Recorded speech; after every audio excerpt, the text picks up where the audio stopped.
Meghan Trembling as a deal with Netflix hangs in the balance as a project falling down. Meghan Markle's trembling for more and more as a relationship with Netflix hangs in the balance. The Markle recently broke cover following the announcement of Princess Kate's cancer diagnosis as she visited a children's hospital in Los Angeles. Speaking to GBN America, Angela Levin, close to an insider, said Netflix are not keen on Meghan anymore, and lots of projects are falling down for the royal. This comes as Harry's wife's expected to make a return to the UK with Prince Harry for the Invictus Games, which would be a first visit to the country in almost 2 years. In discussions with host Nana Akua, Angela Levin said Spotify is also not keen to work with her, after a podcast Archetypes was relaunched with female-owned company Lemonada. The Markles expected to be releasing new Netflix projects this year, which she hinted at during last year's Variety Gala.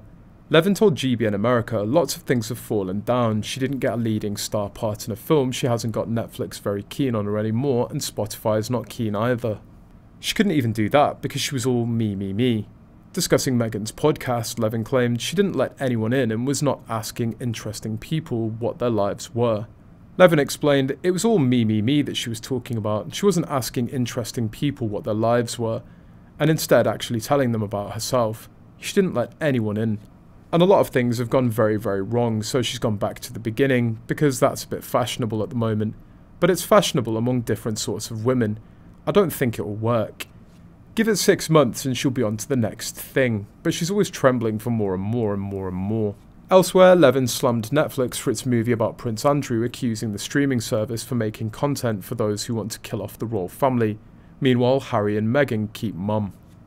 The network is recounting the story of the women who worked to make the bombshell interview happen in a new film called Scoop that will be released on Friday. The Duke of York gave an interview with BBC Newsnight in 2019 where he discussed his ties to Jeffrey Epstein. The interview proved a PR disaster for the prince ahead of his removal as a working member of the royal family. Royal biographer Angela Levin said, "I watched the interview and I'm bored with it. I know the person who set it up. I met her a few weeks afterwards and she was telling me that it was amazing. This is for non-monarchists who actually would like to kill off the royal family. We've had enough of it." However, Meghan and Harry, who've earned millions of dollars, the streaming service, as per their deal to produce content, seem to be reluctant to share their opinion on the move. Some royal experts and historians believe that it may affect Harry's relationship with his cousins, Princess Beatrice and Princess Eugenie, daughters of Prince Andrew, with who he still enjoys a close relationship.